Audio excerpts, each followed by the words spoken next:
Yes sir. आप yes लोग sir. ठीक है, चलिए शुरू करते हैं। तो नमस्कार साथियों सभी को। आज जो है वो हम लोग डिस्कस करेंगे GS1 की मेरे कॉपी को, है ना। तो सबसे पहले जो है वो आप सभी का स्वागत है हमारे प्लेटफॉर्म पे। और आज के वीडियो में हम लोग डिस्कस करेंगे कि मुझे जो है वो GS1 में 171 मार्क्स आए हैं, तो और GS2 में 140 मार्क्स हैं, एसे में लगभग जो है वो एसे में जो है वो 166 मार्क्स हैं। तो टोटल जो है वो मेरा मेंस में 477 जो है वो स्कोर है। तो one of the decent score है ये मेंस में, मतलब ठीक ठाक स्कोर है, क्योंकि मोस्ट ऑफ द लोग जिनका मैंने देखा है जिनका रैंक जो है वो 50 to 100 के बीच में है, तो उन लोगों को भी स्कोर जो है वो मेंस में कम है, लेकिन इंटरव्यू में उन्होंने अच्छा परफॉर्म किया तो उनको अच्छा मार्क्स मिला है। तो आज हम लोग जो है वो GS1 के बारे में चर्चा करेंगे। स्पेसिफिकली जो है वो GS1 में मैंने कैसे 171 स्कोर किया, इसके बारे में हम लोग जो है वो चर्चा करेंगे। देखिए, जो 70th बीपीएससी का इस बार GS1 का पेपर था, वो one of the most treacherous paper जो है वो अभी तक का बीपीएससी में था। क्यों? क्योंकि आप देखेंगे इस बार जो GS1 का एवरेज स्कोर था वो लगभग 150 से लेकर 155 तक, है ना, एवरेज स्कोर रहा है। इसके पीछे रीजन क्या है कि जो 70th पीपीएससी में जो डाटा इंटरप्रिटेशन का क्वेश्चन पूछा गया है, वो डाटा इंटरप्रिटेशन का क्वेश्चन बहुत ही ज्यादा लेंदी था, डिफिकल्ट नहीं था। हम लोग ये बोल सकते हैं कि ये जो पेपर था वो बहुत ज्यादा लेंदी था, तो इसके वजह से लोगों को वहां पर लगभग 55 से 60 मिनट जो है वो लगभग 1 आवर जो है वो लगा है लोगों को डाटा इंटरप्रिटेशन के क्वेश्चन को सॉल्व करने के लिए। और 3 घंटे के पेपर में यदि आप सिर्फ 72 नंबर के लिए 1 घंटा यदि लग जाता है हमारा, मतलब 1 आवर यदि हम लोग दे देते हैं, तो नेक्स्ट जो है वो 228 मार्क्स सॉल्व करने के लिए हमारे पास सिर्फ और सिर्फ जो है वो 120 मिनट बचता है। तो इसकी वजह से जो आंसर्स की क्वालिटी है वो लोगों की क्या हो गई, तो बहुत ज्यादा कॉम्प्रोमाइज हो गई। और दिक्कत क्या हुआ कि 55 से 60 मिनट देकर भी लोगों के डाटा इंटरप्रिटेशन में 72 मार्क्स जो है वो नहीं आए, है ना। क्योंकि बहुत सारे क्वेश्चंस में क्या हो गया कि लोगों को पेज शॉर्टेज पड़ गया, है ना, लंबा लेंदी क्वेश्चन होने की वजह से कुछ क्वेश्चंस में जो है वो निकालना क्या है वो एम्बिग्विटी जो है वो चल रहा था। तो डाटा इंटरप्रिटेशन जो है वो एक इंपॉर्टेंट रोल प्ले किया है इस बार GS1 में। लेकिन फिर भी कुछ लोगों के बहुत अच्छे मार्क्स आए हैं, है ना, मतलब वन एवरेज स्कोर तो वही 155 to 160 या 150 to 155 बोल सकते हैं हम लोग। अभी जब कॉपी आएगी तो पता चलेगा। लेकिन फिर भी बहुत सारे लोगों ने 165 160 to 165 भी जो है वो स्कोर किए हैं, और बहुत सारे लोगों ने 170 प्लस भी स्कोर किए हैं, लेकिन उन लोगों की जो नंबर्स है वो बहुत कम है। तो इसका मतलब कि डाटा इंटरप्रिटेशन के साथ साथ आंसर राइटिंग जो है वो एक इंपॉर्टेंट फैक्टर प्ले कर गया है GS1 के स्कोर में। मतलब कि कैसे कम समय में भी आप ज्यादा से ज्यादा जो है वो पॉइंट्स अपने आंसर्स में इनकलकेट कर सकते हैं, इसके बारे में जो है वो हम लोग चर्चा करेंगे आज। साथ ही साथ इस वीडियो में हम लोग ये भी चर्चा करेंगे कि मैंने कौन कौन से मिस्टेक्स किया है, और उस मिस्टेक्स से आप जो है वो क्या सीख सकते हैं, या फिर ये मिस्टेक्स यदि मैं नहीं करता तो मेरे स्कोर और कैसे बढ़ सकते थे, इसके बारे में भी मैं चर्चा करूंगा, ठीक है। तो सबसे पहले इस वीडियो को स्टार्ट करने से पहले कुछ कॉमन चीजों के बारे में हम लोग डिस्कस कर लेते हैं कि आज का वीडियो का हमारा जो है वो पर्पस क्या है, ठीक है। तो पर्पस क्या है कि कैसे हम लोग एग्जामिनेशन में परफॉर्म करें, स्पेसिफिकली जीएस क्वेश्चंस में, है ना, जीएस के क्वेश्चंस में कैसे हम लोग परफॉर्म करें कि हम लोग ज्यादा से ज्यादा मार्क्स जो है वो क्या कर सकते हैं, तो फेच कर सकते हैं, ठीक है। दूसरा, कुछ क्वेश्चंस जरूर ऐसे होंगे जैसे GS1 का जो आपका सेक्शन 1 वाला पार्ट है, जिसमें हम लोग हिस्ट्री और आर्ट एंड कल्चर जो है वो पढ़ते हैं, आप लोगों को पता है ना। हिस्ट्री और आर्ट एंड कल्चर वाला सेक्शन जो है वो इसमें आता है। तो इसमें मोर और लेस जो है वो प्रिडिक्टेबल लाइंस पे क्वेश्चन जो है वो बीपीएससी पूछते हुए आ रही है, तो इसमें मार्क्स लाना ऑलमोस्ट जो है वो सभी का इक्वल या फिर कुछ थोड़ा या कुछ थोड़ा कम ही रहता है, मतलब लगभग 55 मार्क्स तक तो आसानी से लोग जो है वो अप्रोच कर लेते हैं। लेकिन जो करंट अफेयर्स वाला सेक्शन है, मतलब GS1 का पेपर सेक्शन 2 जिसको हम लोग बोलते हैं, उसमें बहुत सारे क्वेश्चंस ऐसे आ जाते हैं जिसके बारे में आपने कभी नहीं पढ़ा है, या सिर्फ और सिर्फ आपने कभी सिर्फ मतलब पासिंग जो है वो एक तरह से व्यू दिया हुआ है, आपने किसी मैगजीन में कभी पढ़ लिया, कभी न्यूज़पेपर में देख लिया, कभी किसी के साथ डिस्कस कर लिया। तो ऐसे वेग क्वेश्चंस में जिसके बारे में आपके पास आइडियाज बहुत कम है, उसको कैसे हम इलाबरेट करके एक जनरलिस्टिक आंसर भी लिख सकते हैं, जिससे हमें, है ना, एक एवरेज स्कोर जो है वो मिल जाए, वो भी मैं आपको अपने कॉपीज के थ्रू जो है वो थोड़ा सा दिखाऊंगा। दूसरा, हम लोग डिस्कस करेंगे कि लॉन्ग आंसर और शॉर्ट आंसर दोनों में हमें किसे प्रायोरिटी देना चाहिए और कितना प्रायोरिटी देना चाहिए, इसके बारे में भी हम लोग चर्चा करेंगे। और साथ ही साथ हम लोग यहाँ पर एक स्ट्रेटेजी भी डेवलप कर लेंगे कि हमें क्वेश्चंस को अटेम्प्ट कैसे करना चाहिए। GS1 पेपर को यदि हम अटेम्प्ट कर रहे हैं तो पहले डाटा इंटरप्रिटेशन करना चाहिए कि पहले जीएस के क्वेश्चंस करना चाहिए, यदि जीएस के क्वेश्चंस हम कर रहे हैं तो पहले शॉर्ट क्वेश्चन करना चाहिए कि पहले जो है वो लॉन्ग क्वेश्चंस करना चाहिए। इन सब के बारे में भी जो है वो हम लोग चर्चा करेंगे, ठीक है। स्टार्ट करने से पहले मैं आपको एक बात बता दूं कि ये मेरी कॉपी है and this is not the perfect copy. बहुत सारे लोगों ने इससे अच्छे जो है वो आंसर्स लिखे हुए हैं, क्योंकि आपको बहुत सारे क्वेश्चंस लिखने होते हैं, है ना। 5 क्वेश्चन जो है वो शॉर्ट आपको सेक्शन 1 में लिखना है, 5 क्वेश्चन शॉर्ट आपको सेक्शन 2 में लिखना है, 2 क्वेश्चन लॉन्ग जो है वो आपको सेक्शन 1 में लिखना है, 2 क्वेश्चन शॉर्ट जो है वो आपको सेक्शन 2 में लिखना है। तो कुल मिला के आपको 14 क्वेश्चन लिखने हैं। और इसके अलावा जो डाटा इंटरप्रिटेशन है वो भी आपको सॉल्व करना है, और इस बार का डीआई जो है वो थोड़ा डिफिकल्ट आया भी है ना। तो इतने सारे फैक्टर्स होने की वजह से सारे आंसर्स कोई भी कैंडिडेट जो है वो परफेक्ट नहीं लिख सकता है ना। तो बहुत सारे लोगों ने प्रयास किया है लिखने का, और बहुत सारे लोगों को मेरे से अच्छे मार्क्स भी आए हैं। उनकी अपनी स्ट्रेटेजी है, लेकिन मैं आपको अपनी स्ट्रेटेजी बताऊंगा। लेकिन आपके लिए ये भी एडवाइजेबल है कि मेरी कॉपी के साथ साथ यदि यूट्यूब पर या कहीं पे भी आपको सिलेक्टेड कैंडिडेट्स की अच्छी कॉपीज मिलती हैं, तो उनके मेथड्स को आप इनकलकेट करने का जरूर प्रयास करें। मतलब not only go for my copy, है ना, जिनकी भी कॉपी आपको अच्छी लगती है उनके मेथड्स को आप इनकलकेट जरूर करें, ठीक है। अब कुछ कुछ पॉइंट्स जो है वो हमें दिमाग में रखने होते हैं when we start answer writing या फिर अटेम्प्टिंग फुल लेंथ टेस्ट, या फिर जब हम लोग एग्जामिनेशन में लिखते हैं। तो क्या माइंडसेट होना चाहिए? सबसे पहले कि आपके पास जो सिलेबस है वो सिलेबस कवर्ड होना चाहिए, और उस सिलेबस से रिलेटेड आपके पास स्ट्रॉन्ग कंटेंट होना चाहिए। जैसे यदि हिस्ट्री है तो आर्ट एंड कल्चर से रिलेटेड आपके सारे टॉपिक्स कंप्लीट होने चाहिए। और आर्ट एंड कल्चर पे यदि मान लीजिए आर्ट एंड कल्चर का यदि कोई क्वेश्चन पूछ रहा है, तो आप देख रहे हैं कि मौर्यन आर्ट जो है वो बीपीएससी लगातार ही पूछते ही आ रही है ना, चाहे वो शॉर्ट में हो चाहे लॉन्ग में हो। तो ये कंटेंट हमारे पास बहुत स्ट्रांग होना चाहिए। और यदि मौर्यन आर्ट लॉन्ग में पूछता है तो हम क्या कंटेंट उसमें डालेंगे, और यदि यही मौर्यन आर्ट शॉर्ट क्वेश्चन में पूछ दिया जाता है तो हम कैसे उसको डील करेंगे, ये भी क्लैरिटी जो है वो होना चाहिए। तो first of all strong content जो है वो बहुत ही ज्यादा जरूरी है ना। क्यों? क्योंकि टॉपिक्स जो है वो हमारे पास लिमिटेड है, डाइवर्सिटी जो है वो बहुत कम है। स्पेशली सेक्शन 1 की यदि हम लोग बात करें, जिसमें हम लोग हिस्ट्री की बात करते हैं, तो उसमें हमारे पास डाइवर्सिटी बहुत कम है। तो एक बार आप पूरे सिलेबस को गो थ्रू कर लें और उस पे लगातार जो है वो आंसर्स लिख लें, चाहे खुद से लिख लें या कहीं टेस्ट सीरीज के माध्यम से आंसर्स लिख लें, तो आपका काम जो है वो बन जाता है ना, स्ट्रॉन्ग कंटेंट। उसके बाद अब कभी कभी दिक्कत क्या होता है लोगों को, कि लोगों को याद होता है, कैंडिडेट्स को कंटेंट उनके पास बहुत स्ट्रॉन्ग है, लेकिन वो समय अवधि में, है ना, लिमिटेड टाइम पीरियड में वो लिख नहीं पाते हैं। और इस बार ये प्रॉब्लम सबसे ज्यादा हुआ 70th बीपीएससी में। क्यों? क्योंकि जैसा मैंने आपको बताया कि 50 to 60 मिनट्स लोगों को लगा डीआई सॉल्व करने के लिए, डाटा इंटरप्रिटेशन सॉल्व करने के लिए। तो उसके बाद जो उनके पास समय बचा है वो टाइम पीरियड धीरे धीरे धीरे करते करते वो शॉर्ट हो गया। क्यों? क्योंकि जब आप टेस्ट सीरीज सॉल्व कर रहे होंगे, या फिर जिन लोगों ने भी टेस्ट सीरीज सॉल्व किया होगा वो लोग देखे होंगे कि लगभग 30 से 35 मिनट में उनका डाटा इंटरप्रिटेशन जो है वो बन जाता था। इस बार 20 से 25 मिनट एक्स्ट्रा लगा है, और ये 20 से 25 मिनट यदि आपका एक्स्ट्रा लगा तो इसका मतलब कि जीएस के क्वेश्चंस के ऊपर जो है वो इम्पैक्ट लोगों का पड़ा है। तो इसके लिए हमारे पास एक स्ट्रॉन्ग राइटिंग प्रैक्टिस होना चाहिए। आप देखेंगे मेरे कॉपी में कि मुझे भी जो है वो लगभग 55 मिनट लगा डीआई सॉल्व करने के लिए, लेकिन फिर भी क्वेश्चंस की क्वालिटी से मैंने कॉम्प्रोमाइज नहीं किया है ना। बहुत सारे लोगों ने क्वालिटी से कॉम्प्रोमाइज हो गया, उसके वजह से उनको मार्क्स थोड़े से कम आए हैं।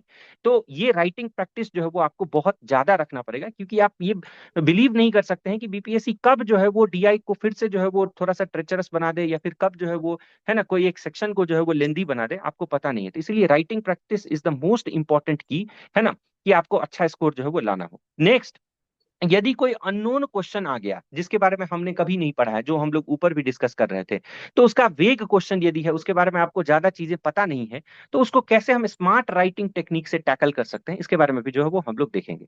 अच्छा, लास्ट बट नॉट लीस्ट, बहुत सारे लोग जो सिविल सर्विसेज की तैयारी करते हैं वो कंपेयर करने लगते हैं कि यूपीएससी में यही आंसर लिखते तो ज्यादा नंबर मिल रहा है, इसी पैटर्न पे यदि बीपीएससी में लिख रहे हैं तो कम नंबर मिल रहा है, या बीपीएससी में ज्यादा नंबर मिल रहा है, यूपीएससी में इस टाइप के आंसर्स एक्सेप्ट नहीं होते हैं। आपको ये बात समझना पड़ेगा कि दोनों ही एग्जाम्स बिल्कुल ही डिफरेंट पैटर्न पे हैं, और दोनों का इवैल्यूएशन प्रोसीजर भी बिल्कुल डिफरेंट है। तो इसलिए इसको हम लोग कंपेयर नहीं कर सकते हैं। यदि कोई व्यक्ति यूपीएससी के टॉपर्स की कॉपी पढ़ रहा है, जैसे हिस्ट्री के लिए, पॉलिटी के लिए, आप पढ़िए, उसमें से बेशक आप जो है वो नोट्स निकाल लीजिए, लेकिन बीपीएससी में बहुत सारी चीजें मैटर करती है जब आप आंसर राइटिंग की बात करते हैं। जैसे कि इसमें आपके पॉइंट्स भी पूरे पूरे होने चाहिए, है ना, पेजेस भी जो है वो आपके एक तरह से जो है वो फील्ड होने चाहिए, क्योंकि ये कहीं ना कहीं साइकोलॉजिकल जो है वो एक तरह से, है ना, गेम प्ले करता है, यदि किसी ने पेजेस जो है वो भर रखे हैं तो ये सब पॉइंट्स जो है वो मैटर करता है। इसीलिए हमें यूपीएससी और BPSC style of answer writing को कंपेयर नहीं करना है। तो दीज वर सर्टेन पॉइंट्स जिसको हमें जो है ध्यान में रखना है। अब चलिए हम लोग थोड़ा सा कॉपी के ऊपर जो है वो डिस्कस करना स्टार्ट करते हैं। देखिए जैसे ये क्वेश्चन जो है वो इंडियन काउंसिल्स एक्ट 1861 ये क्वेश्चन है। और जब हम लोग अभी पढ़ रहे थे पॉलिटिकल साइंस के बारे में, तो आप लोग को याद होगा कि मैंने आपको बताया था कि 1773 के रेगुलेटिंग एक्ट से लेकर गवर्नमेंट ऑफ इंडिया एक्ट 1935 तक जो है वो इसमें से एक ना एक एक्ट जो है वो आपके एग्जाम में डेफिनेटली आएगा, है ना। तो ऐसे ही 70th बीपीएससी में, प्लीज म्यूट कर लें जिनका म्यूट नहीं है, तो इसमें से 70th बीपीएससी में इंडियन काउंसिल एक्ट 1861 पूछा गया था। और इस क्वेश्चन को मैंने सबसे अंत में लिखा है। क्यों? क्योंकि मेरे साथ इशू ये हुआ था कि मैं जो है वो इसके प्रोविजंस को भूल गया था। क्यों? क्योंकि मैंने इसके प्रोविजंस का नोट्स नहीं बनाया था 1773 से 1935 तक का।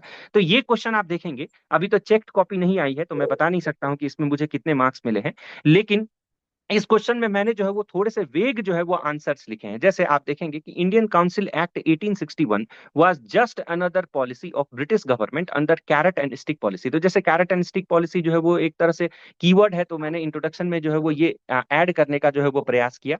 लेकिन इसका अच्छा इंट्रोडक्शन जो है वो कुछ और हो सकता था। इसमें हम ये लिख सकते थे कि ये एक इंपॉर्टेंट कॉन्स्टिट्यूशनल डेवलपमेंट था ब्रिटिश पीरियड के समय में, and it was enacted just after the revolt of 1857। 1858 के बाद जो है वो 1861 वाला जो है वो काउंसिल एक्ट आता है, तो ये ऐड कर किया जा सकता था। तो इंट्रोडक्शन जो है वो मतलब उतना अच्छा नहीं है, डिसेंट है। प्रोविजंस जो है वो इसमें more representation to the locals in unofficial manner, तो ये ऐड किया है ना।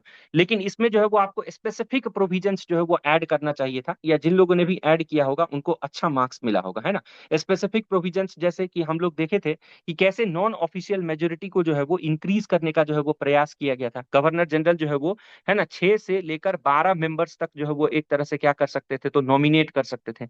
और नॉमिनेशन के क्रम में ही आपने देखा था इसमें कि कैसे 3 लोगों को, है ना, फर्स्ट टाइम जो है वो लॉर्ड कैनिंग ने 3 इंडियंस को नॉमिनेट किया था, है ना। आप लोग को याद होगा कौन कौन। बनारस के राजा थे, है ना, राजा ऑफ बनारस, ठीक है। दूसरे कौन थे, तो पटियाला के महाराजा थे, है ना, पटियाला के महाराजा थे। और तीसरे कौन थे, तो सर दिनकर राव थे। तो यदि जिन लोगों ने भी यहाँ पर नाम लिखा होगा उनका, उनको मार्क्स जो है वो स्पेसिफिकली बढ़े होंगे उनके, ठीक है। उसके बाद provided more authority to the governor general of the provinces, है ना। 2 अनऑफिशियल रिप्रेजेंटेशन जो है वो बढ़ाया गया, लेकिन अथॉरिटी जो है वो गवर्नर जनरल के पास ज्यादा ज्यादा दी गई है, क्योंकि डिसेंट्रलाइजेशन जो है वो एक तरह से स्टार्ट किया गया था इस काउंसिल एक्ट के बाद, है ना। उसके बाद focused on satisfying the need of local दाव लिमिटेड, है ना। प्रयास तो किया गया कि अनऑफिशियल मेंबर्स के मेजोरिटी को बढ़ाया जाए, लेकिन अभी भी मेजोरिटी पार्ट जो है वो किसके पास था, तो ऑफिशियल मेंबर्स मतलब जो ब्रिटिशर्स थे उनके पास ही था। सिग्निफिकेंस आपको लिखना ही लिखना है, जैसा हम लोग डिस्कस किए थे। तो mark the increase of non official members in the governance, focused in participatory governance in a limited way, है ना। लोग तो आए, लेकिन उनका से जो है वो अभी भी क्या था, तो बहुत कम था। कुछ क्रिटिसिज्म भी आप इसका लिख सकते हैं, very limited autonomy to the provinces, provinces में अभी भी जो है वो लेजिस्लेटिव असेंबली का कॉन्सेप्ट नहीं आया, लिमिटेड ऑटोनॉमी था। Major subjects were still with the viceroy, है ना, सिर्फ आप डिस्कस कर सकते थे, वहां पर जाकर क्वेश्चंस नहीं पूछ सकते थे। तो बहुत सारे सब्जेक्ट्स जो है वो अभी भी वाइस राय के पास था। The council act 1861 paved the way for future reforms, ये जो है कंक्लूजन लिखा है। तो आप इस क्वेश्चन में देखिएगा कि मैं बहुत सारे प्रोविजंस इसमें भूल गया था, है ना, ड्यूरिंग द एग्जामिनेशन टाइम, लेकिन फिर भी जो हमारा स्ट्रक्चर है उस स्ट्रक्चर के ऊपर जो है वो मैं स्टिक रहा, है ना। हमारा स्ट्रक्चर जो आपको याद होगा, मैंने बताया था आपको कि इस तरह के क्वेश्चंस में हम स्ट्रक्चर क्या लिखते हैं कि सबसे पहले बैकग्राउंड लिखते हैं, है ना। बैकग्राउंड, तो बैकग्राउंड जो है वो आप इंट्रोडक्शन पार्ट में कवर कर सकते हैं। उसके बाद इसमें कुछ प्रोविजंस लिखते हैं, प्रोविजंस के बाद इसका सिग्निफिकेंस लिखते हैं, है ना, सिग्निफिकेंस लिखते हैं। और सिग्निफिकेंस के बाद आप क्या लिखते हैं बताइए ना, इसका क्रिटिसिज्म लिखते हैं, और फिर एक कंक्लूजन लिखते हैं।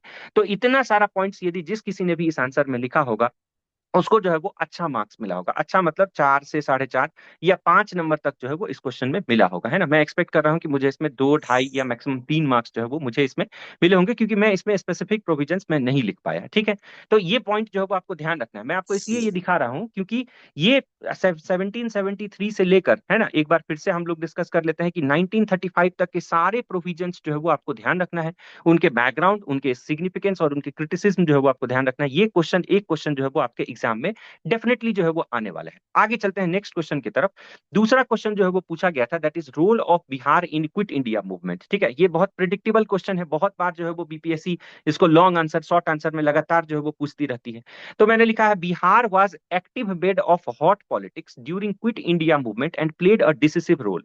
शॉर्ट है ना, छोटा सा इंट्रोडक्शन है, लेकिन क्रिस्प इंट्रोडक्शन जो है वो इस प्रकार से आप लिख सकते हैं। इसमें यदि डेटा या फैक्ट यदि कोई डाल देता तो और थोड़ा सा ये इंट्रोडक्शन जो है वो अच्छा हो जाता, लेकिन ये इंट्रोडक्शन जो है वो तेजी से लिखा हुआ इंट्रोडक्शन है, क्योंकि मैंने ऑलरेडी आपको बताया कि 50 से 55 मिनट जो है वो लोग डीआई में दे चुके थे। मैंने भी 50 से 55 मिनट डीआई में मैं लगा चुका था, इसलिए है ना शॉर्ट क्रिस्प इंट्रोडक्शन जो है वो मैंने लिखने का प्रयास किया है। अब role of Bihar in quit India movement जो है वो इसको लिखने का बहुत सारा तरीका है, जैसे कि लीडर पॉलिटिकल लीडर्स के रोल क्या थे, वुमेन का रोल क्या था, है ना, ब्रिटिशर्स का जो है वो क्या उसके उनको उनके ऊपर क्या इंपैक्ट पड़ा था। इस प्रकार से बहुत सारे लोगों ने लिखा। मैंने क्रोनोलॉजी मेथड जो है वो इस्तेमाल किया। ये एक दूसरा मेथड है जिसमें हम क्या करते हैं कि डेट्स का जो है वो क्या करते हैं, हेल्प लेते हैं, और किसी भी जो है वो मूवमेंट को हम लोग एक्सप्रेस करते हैं। तो जैसे मैंने क्रोनोलॉजिकल ऑर्डर में लिखने का प्रयास किया है कि 8 अगस्त 1942 को क्विट इंडिया मूवमेंट जो है वो लॉन्च किया जाता है महात्मा गांधी के द्वारा, और बिहार में इसके जो प्रोपोनेंट थे वो कौन थे, तो डॉक्टर राजेंद्र प्रसाद थे। तो यहाँ पर आप देखेंगे कि जो दो इंपॉर्टेंट फैक्ट्स हैं, टू इंपॉर्टेंट फैक्ट्स हैं, वो यहाँ पर जो है वो आपके इंक्लूड हो गए। साथ ही साथ आपका डेट भी जो है वो क्या हो गया, तो आ गया, है ना। तो हिस्ट्री में जैसे आप पॉलिटिक के आंसर्स लिखते हैं, तो मैंने आपको बताया कि आपको आर्टिकल्स लिखना है, सुप्रीम कोर्ट के जजमेंट्स लिखते हैं, ऐसे ही जब आप हिस्ट्री लिखते हैं तो इसमें दो चीज सबसे इंपॉर्टेंट होता है, और वो दो चीज कौन सा है, तो सबसे पहले आपको डेट्स मेंशन करना है, और दूसरा जो आपको मेंशन करना है वो कौन है, तो वो पर्सनैलिटीज मेंशन करने हैं। वो कौन से मेंशन करने हैं, पर्सनैलिटीज। तो पहले ही स्टार्टिंग में ही आपको ये दोनों चीज दिख गए कि आपको डेट भी दिख गया और प्लस दो पर्सनैलिटी भी दिख गया आपको, कि क्विट इंडिया मूवमेंट है ना पूरे भारत में जो है वो किसके द्वारा लॉन्च किया गया, महात्मा गांधी जी के द्वारा, और बिहार में इसके मेन प्रोपोनेंट कौन थे, तो राजेंद्र प्रसाद। लेकिन राजेंद्र प्रसाद जी को अरेस्ट कर लिया गया और इनको भेज दिया गया कहां पर, तो बांकीपुर जेल में। तो ये 8 अगस्त 1942 का जो है वो क्रोनोलॉजी है। 9 अगस्त को फिर से जो है वो कुछ कुछ चीजें हुई, क्या हुई, तो कांग्रेस ऑल इंडिया किसान सभा, इसका ऑफिस ऑल इंडिया किसान सभा का ऑफिस, और उसके साथ ही जो सदाकत आश्रम है इसको क्या किया गया, तो इलीगल डिक्लेयर कर दिया गया, है ना। तो मतलब कि इस सभी इलीगल डिक्लेयर होने के बाद जितने भी नेता इनसे जुड़े हुए थे वो सारे जो है वो एक तरह से अरेस्ट हो गए। तो ये 9 अगस्त का क्रोनोलॉजी है। उसी प्रकार 9 अगस्त को ही क्या हुआ, तो कांग्रेस के जितने अकाउंट्स थे जिसमें उन लोगों ने जो है वो पैसा रख रखा था और वो यूटिलाइज कर रहे थे धीरे धीरे, है ना, इंडिपेंडेंस मूवमेंट को सुचारू रूप से चलाने के लिए, उस सारे अकाउंट्स को क्या किया गया बताइए ना, तो फ्रीज कर दिया गया। 11 अगस्त 1942 सबसे इंपॉर्टेंट डे है क्विट इंडिया मूवमेंट के पर्सपेक्टिव से बिहार के लिए, क्योंकि डब्ल्यू जी आर्चर जो है वो वहां के है ना मजिस्ट्रेट थे, और उन्होंने ओपन फायर कर दिया जिसमें बहुत सारे स्टूडेंट्स जो है वो मारे गए। अब देखिए यहाँ पर मेरे से एक बहुत बड़ा ब्लंडर हुआ है। ब्लंडर क्या हुआ है कि मैंने यहाँ पर 11 अगस्त लिखा है और वही 11 मेरे माइंड में रह गया, और मैंने यहाँ पर लिख दिया कि 11 स्टूडेंट्स जो है वो मारे गए, जो कि ये फैक्चुअली इनकरेक्ट है। आप सभी को पता होगा, यदि आप लोगों ने हिस्ट्री पढ़ा है, तो 7 स्टूडेंट्स जो है वो इसमें मारे गए थे। तो इस प्रकार के फैक्चुअल एरर को भी जो है वो आपको नहीं करना है ना। ये फैक्चुअल एरर हो गया है, ये लिखते समय में माइंड में जो है वो है ना, क्या होता है कि डुअलिज्म की वजह से दो चीजें एक साथ चलती हैं, इसके वजह से ये फैक्चुअल एरर हुआ है। तो इस प्रकार के एरर्स जो है वो आपको अवॉइड करना है। अब यदि यही 7 स्टूडेंट्स में से यदि किसी ने यहाँ पर कुछ स्टूडेंट्स के नाम लिख दिए होते हैं ना, जैसे जगत नारायण, ठीक है, और भी जो जो भी स्टूडेंट्स थे, एक दो स्टूडेंट्स के नाम लिख दिए होते, तो ये और अच्छा जो है वो इंप्रेशन क्रिएट करता। 12 अगस्त को क्या हुआ कि मीटिंग जो है वो ऑर्गेनाइज किया गया, है ना, जगत नारायण जगत लाल, सॉरी, इसमें यहाँ पर जगत लाल थे, जगत नारायण के जो है वो है ना चेयरमैनशिप में एक मीटिंग ऑर्गेनाइज किया गया और सैबोटेज एक्टिविटीज जो है वो शुरू किए गए। क्विट इंडिया मूवमेंट जब हम लोग बात करते हैं बिहार में, तो हम आजाद दस्ता के बारे में लिखना छोड़ नहीं सकते हैं। तो आजाद दस्ता ने क्या सब किया, सैबोटेज एक्टिविटीज की, मतलब सभी जगहों पर जो है वो एक तरह से है ना ब्रिटिशर्स के अगेंस्ट जो है वो है ना क्या किया, मोर्चा खोल दिया, ठीक है। ऑफिसर्स को जो है वो उसको उनको टारगेट किया, ऑफिसर्स को जो है वो रेड किया। मास पार्टिसिपेशन देखने को मिला स्टूडेंट्स का। एक ट्रेन उन्होंने चलाया, है ना, एक ट्रेन जो है वो अपने कब्जे में ले लिया, जिसका नाम रखा गया क्या चीज, तो स्वराज ट्रेन। इसके कुछ बेसिक लीडर्स थे, जैसे जयप्रकाश नारायण जी थे, राम मनोहर लोहिया थे, है ना, ये सब। कुछ वुमेन पार्टिसिपेशन भी जो है वो हमें क्विट इंडिया मूवमेंट में देखने को मिलता है। तो प्यारी देवी जैसे जो है वो जेल गई थी, है ना। तो इसका कंक्लूजन मैंने लिखा है कि thus Bihar was active participant in quit India movement finally leading to the independence, है ना। फाइनली जो है वो इससे हमें क्या मिला, तो इंडिपेंडेंस मिला। तो इस प्रकार से भी आप जो है वो क्विट इंडिया मूवमेंट को दर्शा सकते हैं। इसमें एक फैक्चुअल एरर हुआ है, लेकिन मुझे लगता है कि इस प्रकार से यदि क्रोनोलॉजिकल ऑर्डर में यदि आप दर्शाएंगे तो इसमें जो चेकर है उसके माइंड में दोनों चीज क्लैरिटी के साथ आती है, एक तो डेट्स और दूसरे क्या चीज, पर्सनैलिटीज। और लास्ट में जाते जाते जो है वो आप इंपॉर्टेंट हैपनिंग्स को भी जब दर्शा देते हैं, जैसे इंपॉर्टेंट इंस्टीट्यूशंस हो गए, आजाद दस्ता, वुमेन का रोल आप थोड़ा सा चर्चा कर देते हैं, तो शॉर्ट आंसर में इतना यदि कर देते हैं तो आपका काम जो है वो एक तरह से बन जाता है। लेकिन but again remember, this type of factual error should not be, है ना, ठीक है, रिपीटेड। इसको जो है वो हमें नहीं करना है, ठीक है। तीसरा क्वेश्चन इस प्रकार से आप देखिए, संथाल अपराइजिंग के बारे में क्वेश्चन पूछा गया है, और बीपीएससी जो है वो संथाल अपराइजिंग कॉन्टिन्यूअसली पूछ रही है, दोनों लॉन्ग में भी और प्लस शॉर्ट में भी, है ना। तो इसको लिखने का एक पर्टिकुलर पैटर्न जो है वो आप डेवलप कर लीजिए। अलग अलग लोगों का अलग अलग पैटर्न होगा, लेकिन मेरा पैटर्न जो है वो इस प्रकार से है। जैसे मैं इस क्वेश्चन को कभी भी अटेम्प्ट करता हूं तो एक स्लोगन से स्टार्ट करता हूं, और वो बहुत फेमस स्लोगन है, और संथाल अपराइजिंग के समय में संथालियों ने इस स्लोगन को बहुत ज्यादा यूज किया था, ब्रदरहुड और यूनिटी की भावना को प्रोपेगेट करने के लिए, है ना, बढ़ावा देने के लिए। क्या स्लोगन था कि why should landlords reap the harvest when plough is in the hands of peasants, है ना। लैंडलॉर्ड्स को क्यों बेनिफिट मिले, जो जमींदार हैं उनको क्यों बेनिफिट मिले, जब सारा परिश्रम जो है वो हम लोग कर रहे हैं। प्लफ मतलब क्या हो गया, है ना, हल जिसको हम लोग बोलते हैं। तो जब खेत में हल हम लोग चला रहे हैं, हम लोग जो है वो किसानी कर रहे हैं, तो सारा बेनिफिट्स जो है वो क्यों जो है वो, है ना, इनको मिलना चाहिए। तो ये एक इंपॉर्टेंट स्लोगन था जो संथाल अपराइजिंग के टाइम में यूज किया गया। तो इस प्रकार से आप इंट्रोडक्शन यदि लिखेंगे तो थोड़ा सा आई कैची इंट्रोडक्शन है। और जो बोर्डम है एक तरह से चेकर्स के लिए, जब आप वो 50-60, है ना, कॉपीज चेक कर रहे होते हैं, तो उनको चेक करते करते एक बोर्डम हो जाता है, तो उस बोर्डम से जो है वो एक तरह से वो निकल जाते हैं, इस प्रकार का स्लोगन जब उनको दिखता है। तो मैंने लिखा है कि why should landlords reap the harvest when plough is in the hands of peasants, echoed during the Santhal uprising और हुल। अब देखिए ये दोनों जो है वो क्या है, तो आपका, ठीक है, कीवर्ड है। संथाल अप को हम लोग अपराइजिंग भी बोलते हैं, और इसको हम लोग जो है वो क्या बोलते हैं, तो हुल भी बोलते हैं। तो ये दोनों जो है वो आपको कीवर्ड है, तो कीवर्ड भी जो है वो आपने इंट्रोडक्शन में इस प्रकार से लिख दिया। अब इसको हम लोग सब हेडिंग्स देकर जो है वो लिखने का प्रयास कर सकते हैं। जैसे कब हुआ था, तो डेट 1855-56 में हुआ था। एरिया, दामिने कोह रीजन है। दामिने कोह रीजन कौन सा है, तो भागलपुर से लेकर राजमहल की पहाड़ियों तक का जो क्षेत्र है वो दामिने कोह वाला है। यहाँ पर आप एक फिगर रिप्रेजेंट कर दिए कि ये बिहार हो गया ऊपर वाला हिस्सा, नीचे वाला हिस्सा जो है वो आपका झारखंड हो गया। सिंबॉलिक रिप्रेजेंटेशन कर दिए, बीच से गंगा नदी बह रही है, और यहाँ पर इस वाले एरिया को आप रिप्रेजेंट कर दिए कि ये दामिने कोह है। इसमें कौन कौन से इंपॉर्टेंट लीडर्स थे वो आप लिख दिए सब हेडिंग्स में, तो सिद्धू थे, कानू थे, फूलो थे, झानो थे, चांद भैरव, ये सब सारे जो है वो उसके लीडर्स थे। कोई भी 3-4 लीडर्स के नाम लिख दीजिए। अब इसके रीजंस क्या सब थे, इसका रीजन क्या सब था, तो एग्जॉर्बिटेंट टैक्सेशन रेट्स, है ना। एग्जॉर्बिटेंट टैक्सेशन रेट्स मतलब अत्यधिक मात्रा में, है ना, टैक्स जो है वो वसूली की जा रही थी। आप लोग हिस्ट्री में पढ़े होंगे, हम लोग थोड़ा सा जो है वो डिस्कस भी किए थे अभी जब हम लोग जो है वो पॉलिटी पढ़ रहे थे। तो उसके बाद, है ना, एब्सेंटी लैंडलॉर्डिज्म। देखिए ये कीवर्ड है ना, एब्सेंटी लैंडलॉर्डिज्म। मतलब यदि हम लोग इसको इलाबरेट करना चाहें तो हम लोग ये लिख सकते हैं कि लैंडलॉर्ड्स वेर टेकिंग, है ना, लैंडलॉर्ड्स जो है वो क्या कर रहे थे, तो टैक्सेस ले रहे थे, they were charging taxes, but they were not, है ना, वो जो है वो फोकस नहीं कर रहे थे, they were not focusing upon कि रिफॉर्म्स, ठीक है, वो रिफॉर्म्स के ऊपर फोकस नहीं कर रहे थे। तो इतना लिखने के बजाय यदि हम सीधे लिख देते हैं एब्सेंटी लैंडलॉर्डिज्म, तो हमारा काम जो है वो बन जाता है। एब्सेंटी मतलब क्या हो गया कि उनको सिर्फ और सिर्फ अपने प्रॉफिट से मतलब था, है ना। यदि बाढ़ आ रहा है, यदि सूखा पड़ रहा है, उनको उससे कोई मतलब नहीं था। यदि, है ना, किसान जो है वो यदि उसका प्रोड्यूस जो है वो डिस्ट्रॉय हो रहा है, उससे उनको कोई मतलब नहीं था। इसको हम लोग बोलते हैं एब्सेंटी लैंडलॉर्डिज्म। उसके बाद कुछ सोशल रीजन्स थे, जैसे परहा पंचायत और मांझी सिस्टम था, है ना। इनको क्या किया, तो ब्रिटिशर्स ने एबोलिश कर दिया कंप्लीटली, बोला कि इस प्रकार की सिस्टम जो है वो नहीं चलेंगी और हमारे एडमिनिस्ट्रेशन के अंदर ही जो है वो आपको रहना है। फोर्स्ड कन्वर्जन इनटू क्रिश्चियंस, आप देखिए कि 1813 में आप लोग पढ़े होंगे, अभी जस्ट हम लोगों ने कल ही परसों पढ़ा है कि चार्टर एक्ट 1813 का अधिनियम आता है, और उसमें क्रिश्चियन मिशनरीज को जो है वो भारत में आकर प्रचार प्रसार करने के लिए जो है वो छूट दे दी जाती है। और जैसे ही ये क्रिश्चियन मिशनरीज आते हैं, तो जो गरीब तबके के लोग थे, जो डिप्रेस्ड क्लास के लोग थे, उन लोगों को ये क्रिश्चियन मिशनरीज टारगेट करती है पैसा देकर, है ना, ठीक है, उनके भावनाओं के साथ खेलकर उनको जो है वो फोर्स्ड कन्वर्जन एक तरह से जो है वो उनका करती है। तो इससे समाज में जो संथालियों थे, है ना, संथाली थे, उनके ऊपर जो है वो एक डीप इम्पैक्ट पड़ा था। कुछ इमीडिएट कॉज भी थे, ये सारे कॉज जो है वो सोशल कॉज, पॉलिटिकल कॉज, है ना, ये सब कॉज थे कुछ। लेकिन, है ना, तत्कालीन जो है वो कारण भी था। तत्कालीन क्या था कि संथाल के कुछ लोगों को, है ना, उन्होंने क्या किया, कुछ पैसे चुरा लिए और ब्रिटिशर्स ने उनको बुरी तरीके से जो है वो पीट दिया, बीटिंग ऑफ संथाल्स ऑन पेटी एक्ट ऑफ थेफ्ट। और इसी के वजह से जो है स्पार्क हुआ, और स्पार्क होने के बाद जो है वो संथाल अपराइजिंग जैसा जो है वो ग्रेट मूवमेंट हमें देखने को मिलता है।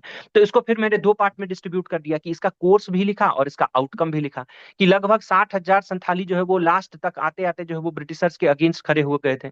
उन्होंने गुरिल्ला वारफेयर का इस्तेमाल किया। देखिए ये फिर से एक कीवर्ड है ना, गुरिल्ला वारफेयर, की छुप छुप कर जो है वो अटैक करना, क्योंकि संथालियों के पास जो है वो क्या था, है ना, मॉडर्न वेपन्स नहीं थे, वो सिर्फ खुरपी, है ना, चाकू, है ना, इन सब का इस्तेमाल कर रहे थे लड़ने के लिए, बो एंड एरो का इस्तेमाल कर रहे थे लड़ने के लिए, फोकस्ड ऑन लिबर्टी। और इनका मेन मुद्दा क्या था कि हमें जो है वो कंप्लीट फ्रीडम चाहिए।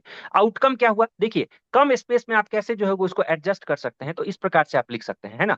यदि कोर्स एक तरफ लिख दिया, लाइन खींच दिया, और दूसरे तरफ जो है उसको क्या कर दिया, तो आउटकम लिख दिया। आउटकम क्या हुआ कि संथाल परंगना टेनेंसी एक्ट जो है वो 1878 में लाया जाता है, और इसके बाद जो दीकूस थे, दीकूस मतलब बेसिकली जो आउटसाइडर्स थे, वो लोग वहां से जो है वो निकल जाते हैं, उनको जो है वो वहां से निकाल दिया जाता है। और दामिने को जो है वो एक नॉन रेगुलेटरी डिस्ट्रिक्ट बन जाता है। नॉन रेगुलेटरी डिस्ट्रिक्ट मतलब कि जिसके ऊपर अंग्रेजों का कोई भी प्रभाव जो है वो नहीं पड़ेगा। अब देखिए लास्ट में कंक्लूजन में भी जो है वो एक जो है वो, है ना, कोट लिखा हुआ है, या फिर फिलोसोफर फिलोसफर या थिंकर का जो है वो, है ना, से लिखा हुआ है कि as Karl Marx quoted, Santhal uprising was first popular mass revolt of India. जैसे कार्ल मार्क्स ने कोट किया कि संथाल अपराइजिंग जो है वो पहला पॉपुलर रिवोल्ट था पूरे इंडियन हिस्ट्री में, है ना। तो आप देखिए कि इसमें कितने सारे वैल्यू एडेड जो है वो इसमें पॉइंट्स हैं, फ्रॉम द बेसिक इंट्रो, है ना, इंट्रो से लेकर इसमें एक मैप भी है, प्लस इसका जो है वो बहुत सारे सब हेडिंग्स में जो है वो चर्चा किया गया है इसमें, और उसके साथ इसमें जो है वो कोर्स, है ना, रीजन्स, आउटकम, सारे कुछ जो है वो इसमें इंक्लूडेड है, प्लस जो है वो इसमें अंत में जो है कोट भी लिखा हुआ है। तो इस प्रकार से आप जब भी अपने नोट्स बनाएं, तो उस नोट्स में ये सारी चीज यदि आप इनकलकेट कर देते हैं, तो आप डायरेक्ट जो है वो अपने आंसर्स में जाकर इसको जो है वो कोट कर सकते हैं, ठीक है। नेक्स्ट क्वेश्चन पे चलते हैं। पटना कलाम पेंटिंग, बहुत ज्यादा इंपॉर्टेंट क्वेश्चन है ये, पटना कलाम, क्योंकि ये भी लगातार जो है वो बीपीएससी पूछते हुए आ रही है। अब देखिए इसको स्टार्ट करने का तरीका कैसे लिखा गया है कि पॉपुलरली नोन एज कजली सियाही, ये भी एक कीवर्ड हो गया कि पटना कलाम पेंटिंग को क्या किया जाता है, किस नाम से जाना जाता है, कजली सियाही, या क्या कहा जाता है, कंपनी पेंटिंग। और company painting, Patna Kalam is famous art form practised in present Bihar, है ना, आज के बिहार के समय में बिहार में ये प्रैक्टिस किया जाने वाला एक फेमस पेंटिंग है। तो यहाँ पर इंट्रोडक्शन में जो है वो दो कीवर्ड आप जो है वो यूज कर लिए। कुछ लोग इसमें डेट्स भी लिख सकते हैं, या लिखा भी है कुछ लोगों ने, है ना, कजली सियाही हो गया, कंपनी पेंटिंग, ये सब सारा क्या हो गया, तो आपका कीवर्ड हो गया। अब इसमें भी जो है वो सब हेडिंग्स बनाकर जो है वो आंसर्स आप लिख सकते हैं। जैसे इसका नेचर, किस प्रकार का ये पेंटिंग दिखता है, तो सिंपलिस्टिक है, विदाउट बॉर्डर, इसमें बॉर्डर जो है वो नहीं दिखता है। एक यहाँ पर जो है वो आप देख पा रहे हैं कि वेन डायग्राम जो है वो बना दिया गया है ना, कि कंपनी आर्ट है, मुगल आर्ट है, और लोकल आर्ट है, तीनों का मिश्रण जो है वो बीच वाला पोर्शन जो है वो क्या है आपका, तो पटना कलाम है। यहां से फिर मेरे से एक मिस्टेक हुआ है। वो मिस्टेक क्या हुआ है कि जब भी आप इस प्रकार के डायग्राम्स बनाते हैं, तो इन डायग्राम्स को जो है ना, वो सबसे बेस्ट मेथड क्या होता है कि आप इसको एक बॉक्स के अंदर डाल दें। तो ये बॉक्स के अंदर जो है वो ये डायग्राम नहीं डाला गया है, ठीक है। प्लीज म्यूट कर लें जिनका म्यूट नहीं है, तो ये बॉक्स के, म्यूट कर लें, प्लीज म्यूट कर ले, ठीक है। तो ये बॉक्स के अंदर जो है ये डायग्राम नहीं डला हुआ है, तो इसको बॉक्स के अंदर जो है वो आपको डायग्राम को जो है वो डालना चाहिए था, है ना, या फिर मुझे डालना चाहिए था। तो ये बॉक्स के अंदर जो है वो डायग्राम डाल देना चाहिए। तो अब इसका थीम जो है वो मैंने लिखा है, जैसे डे टू डे एक्टिविटीज, है ना, क्योंकि पटना कलाम पेंटिंग जो है वो लोकल लोगों के द्वारा प्रोपागेटेड पेंटिंग था, है ना, ये एक तरह से कोर्ट पेंटिंग नहीं था। तो डे टू डे एक्टिविटीज इसमें जो है वो दिखाया गया है, मार्केट्स को दिखाया गया है, ऑक्यूपेशंस उनके जो है वो ऑक्यूपेशंस मतलब वो किस प्रकार के काम में संलिप्त हैं उसको दिखाया गया है। बहुत सारे लोगों ने यहाँ पर मैप भी ऐड किया है ना, कि मैप जो है वो किस किस क्षेत्र में ये पटना कलाम पेंटिंग जो है वो प्रैक्टिस किया जाता है, या फिर इसका इवोल्यूशन भी जो है वो मैप के थ्रू दिखाया है लोगों ने। वो भी एक बहुत ही अच्छा जो है वो रिप्रेजेंटेशन है, तो उसको भी आप अपने नोट्स में, जब आप पटना कलाम पेंटिंग के बारे में नोट्स बनाएंगे, तो उसको आप ऐड कर सकते हैं। अब इसमें ब्रश, किस प्रकार का ब्रश जो है वो यूज किया गया है, तो सॉफ्ट ब्रश जब इस्तेमाल होता था, तो स्क्वेरल्स के, गिलहरी के, है ना, हेयर्स का जो है वो उसमें इस्तेमाल होता था, और थिक ब्रश यूज करने के लिए बोफैलो के हेयर्स का जो है वो यूज करते थे। कलर इसमें कौन सा यूज किया गया, तो नेचुरल कलर्स यूज किया गया, जैसे वेजिटेबल से, मिनरल से, इन सब से जो है वो नेचुरल कलर्स एक्सट्रैक्ट करके जो है यूज किया गया, किसी भी प्रकार का आर्टिफिशियल कलर जो है वो यूज नहीं किया गया है। मेथड कौन सा है, तो इसमें तीन इंपॉर्टेंट मेथड्स जो है वो यूज किए गए। सबसे पहले स्केचिंग किया जाता था या आउटलाइन बनाया जाता था समर के समय में, है ना। प्रिपरेशन ऑफ कलर जो होता था वो रेनी सीजन में। क्यों होता था रेनी सीजन में, क्योंकि रेनी सीजन में बारिश की वजह से डस्ट पार्टिकल्स जो है वो क्या हो जाते हैं, तो सेटल डाउन हो जाते हैं, है ना, डस्ट पार्टिकल्स जो है वो क्या हो जाते हैं, तो सेटल डाउन हो जाते हैं, और डस्ट पार्टिकल सेटल डाउन होने की वजह से कलर्स जो है वो एकदम, है ना, प्योर बनता है, उसमें कोई जो है इम्प्यूरिटी नहीं आती है। तो इसीलिए कलर्स जो है वो रेनी सीजन में होता था, और विंटर में जो है वो फाइनली कलरिंग किया जाता था, ताकि रीबाउंडिंग अच्छा हो सके, मतलब कलर्स जो है वो खिल कर आए, है ना, विंटर्स में। तो ये मेथड जो है वो यूज किया जाता था। इसके कुछ फेमस पेंटर्स मैंने लिखा है, जैसे सेवक राम हो गए, हुलास लाल हो गया, शिव कुमार हो गए। शिव कुमार का एक फेमस पेंटिंग भी लिख दिया, मुस्लिम निकाह जो है वो इनका बहुत फेमस पेंटिंग है, जो पटना कलाम के ऊपर ही बेस्ड है। रीजन फॉर डिक्लाइन लिखा है मैंने, कि क्यों जो है वो धीरे धीरे बाद में चलकर जो है ये डिक्लाइन हो गया। तो प्रिंटिंग प्रेस का इवोल्यूशन हुआ 1850 के आसपास में, आपको पता है। और जैसे ही भारत में प्रिंटिंग प्रेस आई, तो लोग जो है वो प्रिंटेड आर्ट फॉर्म्स को, प्रिंटेड पिक्चर्स को जो है वो लगाना शुरू कर दिए। क्यों? क्योंकि वो सस्ता था, है ना, टिकाऊ था, ज्यादा लंबे समय तक जो है वो रहता था। और इस प्रकार का पेंटिंग जैसे पटना कलाम हो गया, ये सब महंगा था, क्योंकि इसमें जो है वो फिजिकल लेबर लगा हुआ था लोगों लोगों का, है ना, और ज्यादा दिन तक ये टिकता भी नहीं था। Decline of Europeans from the region, और धीरे धीरे करके जो पटना और आसपास के क्षेत्र थे, यहाँ से यूरोपियंस जो है वो पलायन करना स्टार्ट कर दिए। तो जो मार्केट था इनका, वो भी क्या हो गया, तो कम हो गया। तो रीजन फॉर डिक्लाइन भी जो है वो मैंने लिखा है। प्रेजेंट स्टेटस भी लिखा है पटना कलाम का, कि अभी इसका क्या प्रेजेंट स्टेटस है। तो लगभग 300 पेंटिंग का एग्जीबिशन जो है वो इसका म्यूजियम में दिखाया गया है ना। उसके बाद राधा कांत देव जो है वो मेन प्रोपोनेंट है पटना कलाम पेंटिंग के, और इन्होंने ही, इन्हीं के मतलब जो है एफर्ट्स की वजह से जो है वो पटना कलाम पेंटिंग अभी भी जो है वो सरवाइव कर रहा है। बिहार गवर्नमेंट ने जो 2010 का कैलेंडर निकाला था, उसमें भी पटना कलाम पेंटिंग को जो है वो एक इंपॉर्टेंट पोजीशन दिया था। तो ये भी जो है वो प्रेजेंट स्टेटस में मैंने दिखाया है। तो पटना कलाम रिक्वायर्स मोर एफर्ट्स, क्योंकि स्पेस यहाँ पे कम बच रहा है, तो इसलिए कंक्लूजन जो है वो छोटा सा कर दिया गया है, कि पटना कलाम को जो है वो और ज्यादा एफर्ट्स लगाने की जरूरत है इसको प्रिजर्व करने की। तो आप देखेंगे कि इस आंसर में फिर से, है ना, एक होलिस्टिक जो है वो कवरेज जो है वो आपको दिखेगा, कि नेचर क्या था इसका, इसका थीम क्या था, कौन से ब्रश इस्तेमाल किए गए, कलर्स कैसे इस्तेमाल किए गए, एक जो है वो डायग्रामेटिक रिप्रेजेंटेशन भी आपको जो है वो दिख गया, मेथड्स कौन से थे, फेमस पेंटर्स, है ना, रीजन फॉर डिक्लाइन। तो ऐसे करके जो है यदि आप अपने नोट्स में आंसर्स बना के रखेंगे, तो उसको डायरेक्टली जो है वो बीपीएससी के डिमांड के हिसाब से जो है वो आप क्या कर सकते हैं, तो कॉपी पेस्ट कर सकते हैं। ठीक है। अब जो लास्ट क्वेश्चन था शॉर्ट आंसर में, वो था art and architecture of Mauryan age, है ना। तो यहां पर फिर से जो है वो मैंने एक कोट से स्टार्ट किया है। ठीक है। ये कोट किसका है? एरियन का कोट है ना। The palaces of Kumhrar can not be compared with those of Ecbatana, है ना। एकबतना और सूसा दोनों जो है वो ग्रीस, एंशियंट लैटिन अमेरिका में जो है वो प्लेस्ड एक प्लेस है। और वहां पे एरियन जो है वो एक क्या थे, तो फेमस जो है वो पर्सनैलिटी थे। उन्होंने ये बोला कि एकबतना और सूसा के जो महल थे, वो महल भी इतने ग्रैंडियोर लेवल के नहीं थे जितने की कुम्हरार का जो है वो महल था, है ना। तो इसका मतलब कि ये दिखा रहा है कि art architecture of Mauryan age जो है उसका क्या था, ग्लोबल इन्फ्लुएंस था, है ना। इस इंट्रोडक्शन से जो है वो क्या दिखता है, कि इसका ग्लोबल इन्फ्लुएंस था, सिर्फ और सिर्फ एशिया में या फिर सिर्फ और सिर्फ भारत में ही इसके इसके जो है वो लोग मुरीद नहीं थे, है ना। लोग जो है वो बाहर भी, जो फॉरेन ट्रेवलर्स थे या फॉरेन अकाउंट्स लिखने वाले लोग थे, वो लोग भी जो है वो मॉडर्न आर्किटेक्चर को, मौर्यन आर्किटेक्चर को जो है वो क्या कर रहे थे, तो, है ना, इसको जो है वो सराह रहे थे। अब इसके बाद मैंने लिखा है कि द मौर्यन आर्ट पीरियड दे दिया 385 से 180 BC, provided ample environment for flourishment of the art forms. ठीक है। मौर्यन के समय में, मौर्यन पीरियड के समय में एम्पल इन्वायरमेंट मिला, सो दैट कि इस प्रकार के आर्ट फॉर्म्स जो है वो क्या हो सकते हैं, तो, है ना, विकास कर सकें। ठीक है। तो ये एक हॉलिस्टिक इंट्रोडक्शन जो है वो आपको देखने को मिलता है, जिसमें एक क्या लिखा गया है, तो इसमें एक कोट है, प्लस इसका जो है वो एक टाइम पीरियड है, जो हमारे जो है वो हिस्ट्री के क्वेश्चन का डिमांड होता है कि आपका डेट होना चाहिए उसमें। ठीक है। तो दोनों चीज जो है वो इसमें यहाँ पर जो है वो हमें दिख रहा है। ठीक है। अब मौर्यन आर्ट एंड आर्किटेक्चर को मैंने क्लासिफाई कर दिया यहाँ पर। दो, आपको पता ही है कि इसमें दो पार्ट होते हैं, एक कोर्ट आर्ट होता है और दूसरा जो है वो क्या होता है, तो पॉपुलर आर्ट होता है। पॉपुलर आर्ट, या इसी को हम लोग जो है वो फोक आर्ट भी बोलते हैं, जो सामान्य जन जो है वो इसको प्रैक्टिस करते हैं। कोर्ट आर्ट में क्या सब आता है, मतलब जो राजा महाराजाओं के द्वारा बनवाया गया आर्ट हो, उसमें क्या सब आता है, तो टाउन्स आते हैं, पैलेसेस आते हैं, पिलर्स आते हैं, स्तूप आता है, केव आता है ना, गुफाएं, ये सब आता है। तो ये आप लिख सकते हैं। बहुत सारे लोगों ने क्या किया है कि इतना ही लिख कर छोड़ दिया है, लेकिन आप इसको यदि फर्दर क्लासिफाई करना चाहें तो वो भी आप कर सकते हैं। इसको दो पार्ट में हम फर्दर क्लासिफाई कर सकते हैं। एक, कि अशोका से पहले जो है वो मौर्यन आर्ट की क्या स्थिति थी, और दूसरा, अशोका और उनके बाद जो है वो मौर्यन आर्ट की क्या स्थिति थी। तो इस प्रकार से भी जो है वो आप अपनी क्लासिफिकेशन जो है वो इसका नोट्स बना सकते हैं। इससे क्या होगा कि और ज्यादा होलिस्टिक कवरेज जो है वो आपके मौर्यन आर्ट को दिखेगा, है ना। पॉपुलर आर्ट या फोक आर्ट में क्या सब आता है, तो टेराकोटा से बनाया गया आर्ट, है ना, छोटे छोटे जो है वो टॉयज बनाए जाते थे, खिलौने, बीड्स बनाए जाते थे, है ना। तो ये सब सारा टेराकोटा आर्ट में आता है। और दूसरा स्कल्पचर्स, जिसको हम लोग मूर्ति बोलते हैं, ये मूर्तियां जो है वो बनाई जाती थी। क्योंकि ये शॉर्ट क्वेश्चन में पूछा है, तो इतना डिटेल में तो हम सबको डिफाइन नहीं कर सकते हैं। तो एक एक दो दो लाइन या दो दो वर्ड, की वर्ड सिर्फ जो है वो सबको डिफाइन करने के लिए हम लोग यूज कर सकते हैं। तो वो इस प्रकार से, जैसे आप देखेंगे कि जैसे सबसे पहले जो है वो पैलेसेस के बारे में चर्चा किया गया है। तो 84 पिलर्ड पैलेस जो है वो हॉल, है ना, वो कहाँ था? कुम्हरार पटना में, है ना, कुम्हरार पटना में। और इसका फ्लोर और सीलिंग जो है वो किसका था? तो लकड़ी का बना हुआ था।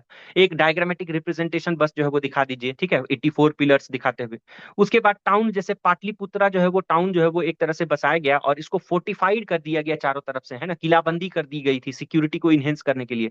और चारों तरफ जो है वो क्या था? एक डिच या मोट था। मोट मतलब क्या होता है कि जैसे आप देखे होंगे कि बीच में जो है वो क्या है? तो आपका किला है, और चारों तरफ से जो है वो एक क्या होता है? तो नहर जैसा जो है वो बना दिया जाता है ना। और बीच में जो है वो यहाँ पर रास्ता होता है, और इस रास्ते पर बहुत ज्यादा पहरेदारी होती है। तो ये जो आपका जो डिच या मोट है, इससे क्या होता है कि जो भी है ना दुश्मन या शत्रु जो आना चाहते हैं तो वो इसको पार नहीं कर पाते हैं। और कई सारे राजा महाराजा इस मोट या डिच में क्रोकोडाइल्स छोड़ देते थे, ताकि यदि कोई आए तो क्रोकोडाइल्स जो है उनको खा जाए।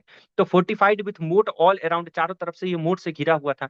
स्तूपा के बारे में चर्चा किया गया है कि worship place of the Buddhist है ना।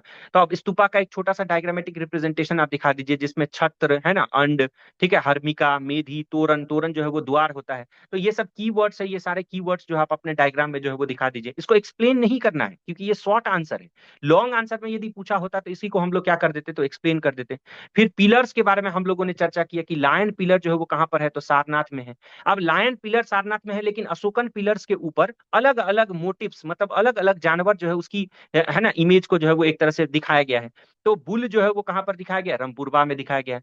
हाईली पॉलिश्ड इसका बेस जो है वो दिखाया गया। इस हाईली पॉलिश्ड बेस को हम लोग बोलते हैं ओप कल्चर। क्या बोलते हैं? ओप। ये वर्ड यहाँ पर मिसिंग है, इसको आप लोग ऐड कर लीजिए, है ना। ओप पॉलिश, या इसको हम लोग बोलते हैं, ठीक है। इसमें ईरानियन इन्फ्लुएंस दिखता है कि ईरान में जो पिलर्स थे वो भी इसी प्रकार से जो है वो हाईली पॉलिश्ड पिलर्स हुआ करते थे। तो एक सिंबॉलिक रिप्रेजेंटेशन यहाँ पर भी जो है वो पिलर्स का दिखाया गया है कि कैपिटल फिगर है, बेस है ना। ये इस प्रकार से ये पॉलिश्ड जो है वो आपका जो है वो, है ना, एरिया है। उसके बाद जो हम लोग चलते हैं किसके ऊपर? फोक आर्ट के ऊपर। तो स्कल्पचर के बारे में डिस्कस किया गया है कि ब्लैक या ब्राउन सैंड स्टोन से जो है ये स्कल्पचर्स बनाए जाते थे, है ना, मूर्तियां जो बनाई जाती थी। लगभग 6.5, है ना। आप देखिए यहाँ पर टॉल लिखा गया है, 6.5 क्या, ये छूट गया यहाँ पर। तो 6.5 फीट होता है यहाँ पर, लगभग 6 से 6.5 फीट टॉल जो है वो यहाँ पर, है ना, यक्षिनी की मूर्ति जो है वो दीदारगंज पटना से मिलती है। अब इसका कुछ रेलेवेंस दिखा दिया गया कि जो मौर्यन आर्ट है वो फॉरेन आर्ट से मिलता जुलता है। कौन सा फॉरेन आर्ट? तो ईरानियन आर्ट से मिलता जुलता है। मॉडर्न आर्ट जो है वो बुद्धिज्म को प्रोपागेट किया। मॉडर्न आर्ट जो है वो गॉड्स के द्वारा प्रोपागेट किया गया या बनाया गया है। ये कैसा, किसने कहा? मेगास्थनीज में। तो कंक्लूजन में फिर से एक कोट या फिर किसी का जो है वो सेइंग हम लोग बोल दिए कि modern art was made by gods. ऐसा किसके द्वारा कहा गया है? तो मेगास्थनीज के द्वारा कहा गया है। तो शॉर्ट क्वेश्चन में जो है वो इतना सारा पॉइंट्स जो है वो आप इंक्लूड कर सकते हैं यदि आपको मॉडर्न आर्ट एंड आर्किटेक्चर के बारे में लिखना हो तो, ठीक है। तो ये जैसे शॉर्ट क्वेश्चंस हो गया। इसमें एक क्वेश्चन जो इंडियन काउंसिल्स एक्ट 1861 था, उसके अलावा जो रिमेनिंग 4 क्वेश्चंस थे उसमें आप देखेंगे कि डाइवर्सिटी जो है वो उसमें मैंने जो है वो प्रयास किया है कि कितना ज्यादा डाइवर्सिटी जो है वो आंसर्स में लाया जा सकता है। सिर्फ एक ही थीम के ऊपर नहीं, अलग अलग चीजों के ऊपर जो है वो डिस्कस करने का जो है वो प्रयास किया गया है, ठीक है। आगे चलते हैं लॉन्ग आंसर्स के ऊपर। अब देखिए लॉन्ग आंसर्स में 2 प्रश्न जो है वो आपको पूछे जाते हैं, इसमें से कोई एक एक्सक्यूज चुनकर मी जो है वो सर। आपको लिखना होता है। डाउट्स यदि कुछ भी है तो वो लास्ट में एक बार ले लेंगे, है ना। आप नोट कर नहीं लीजिए सर, अभी वो प्लीज। मेगास्टीनीज वाला जो था ना, वो बिल्ट बाय द शायद वो फाइयान बोला था सर मेरे ख्याल से। अच्छा, तो ये भी आप एक बार देख लीजिएगा, है ना, क्योंकि जहां से मैंने उठाया था तो मुझे लगता है कि ये मेगिस्थनीज ने बोला था। तो यदि ये और उसमें फाहियान सर बोला था, जहाँ से मैंने पढ़ा उसमें फाइयान था, मुझे जहाँ तक ठीक है, याद है तो। ठीक है, ठीक है। तो इसको भी जो है वो हम लोग करेक्ट कर लेंगे। यदि मेगास्थनीज ने नहीं बोला था, फाहियान बोला था, तो इसको भी जो है वो आप लोग करेक्ट कर लेंगे, ठीक है। तो ये फाहियान का कोट, मतलब कहने का मतलब है कि इस प्रकार से कोई भी लास्ट में जो है वो कंक्लूजन में यदि आप कुछ भी, है ना, रिलेवेंस के साथ लिख देते हैं तो वो एक अलग इंपैक्ट जो है वो क्रिएट करता है। तो यदि मेगास्थनीज नहीं था, फाहियान था, तो ये भी जो है वो आप लोग एक बार चेक कर लीजिएगा, मैं भी चेक कर लूंगा।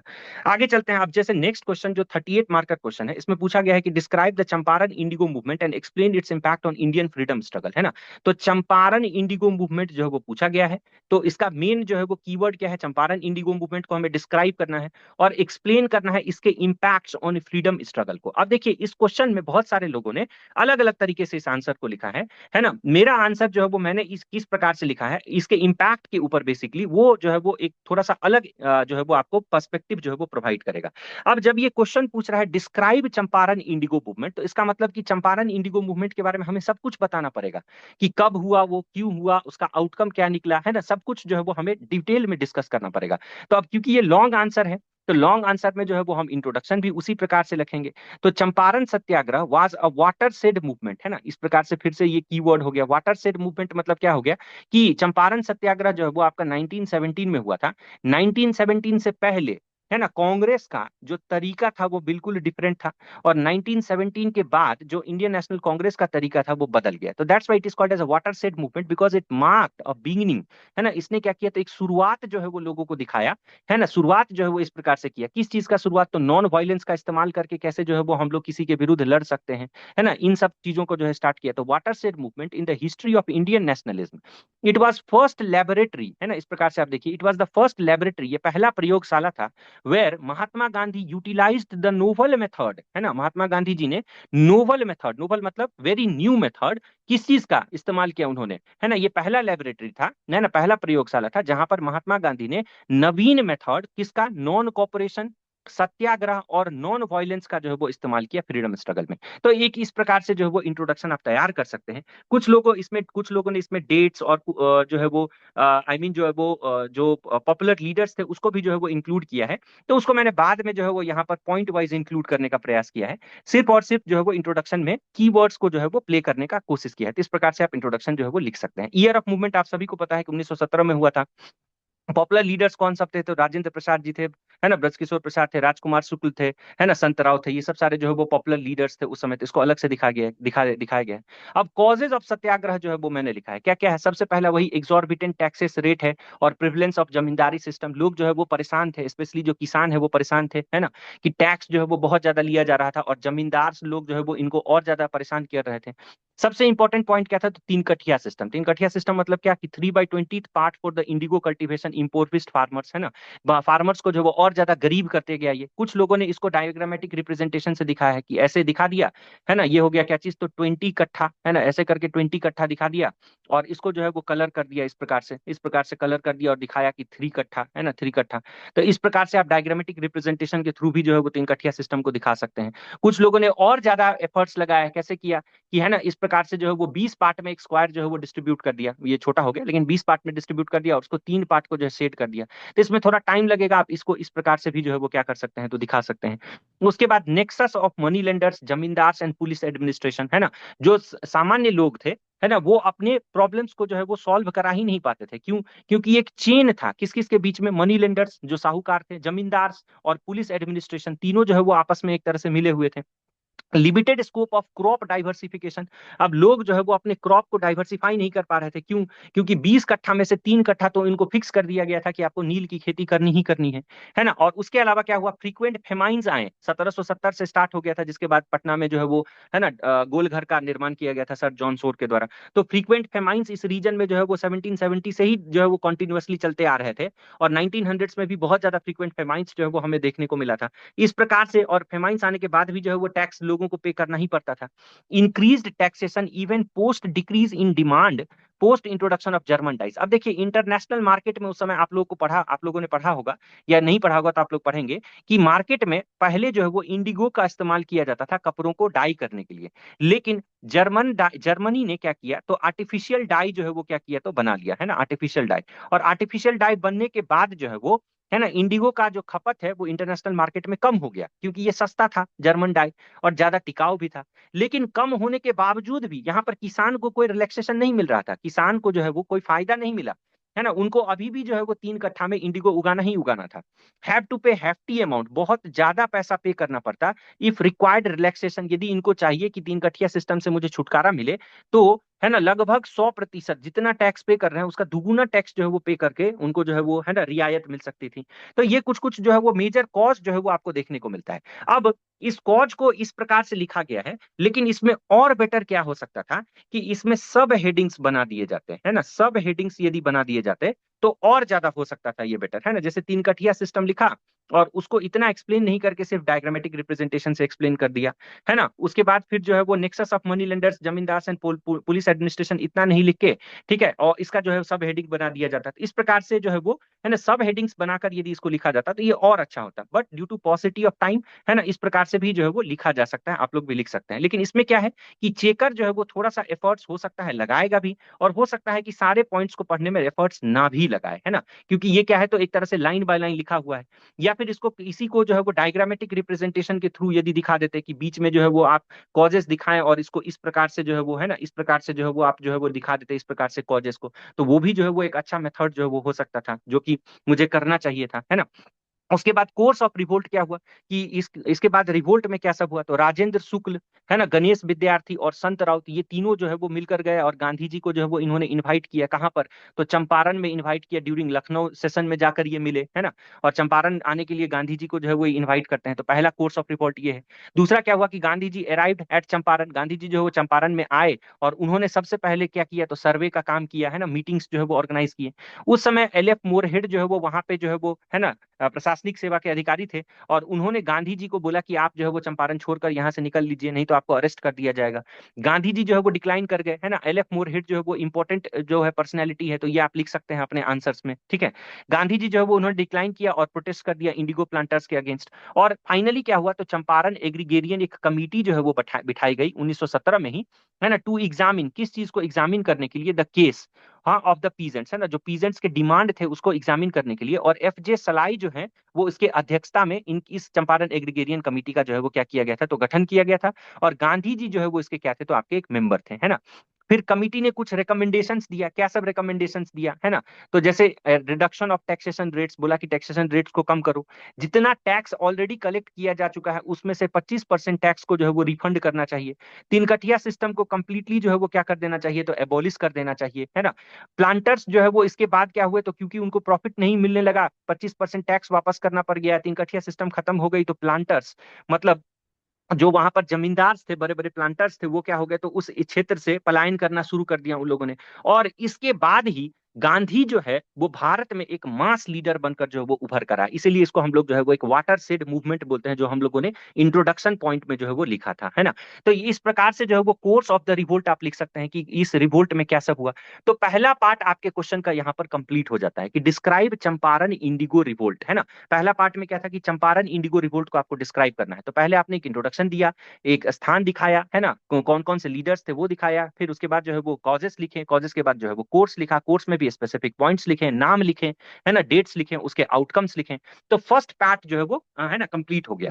दूसरा पार्ट इसका पूछा गया था कि इसका इम्पैक्ट बताइए आप, तो इम्पैक्ट जो है वो मैंने इसको दो पार्ट में डिस्ट्रीब्यूट करके लिखा है। एक इमीडिएट इम्पैक्ट क्या हुआ कि तुरंत जो है वो क्या क्या देखने को मिला, और एक लॉन्ग टर्म इम्पैक्ट क्या हुआ। तो इस प्रकार से यदि आप इम्पैक्ट्स ब्रेक करके लिखते हैं तो निश्चित ही आपको जो है वो दूसरे कैंडिडेट्स के ऊपर जो है वो थोड़ा ना थोड़ा एज जरूर मिलेगा, है ना।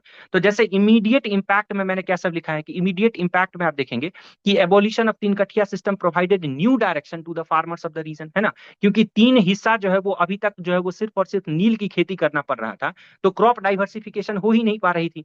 तो तीन कठिया सिस्टम खत्म होने के बाद एक नया दिशा जो है वो, है ना, फार्मर्स को जो है वो देखने को मिलता है।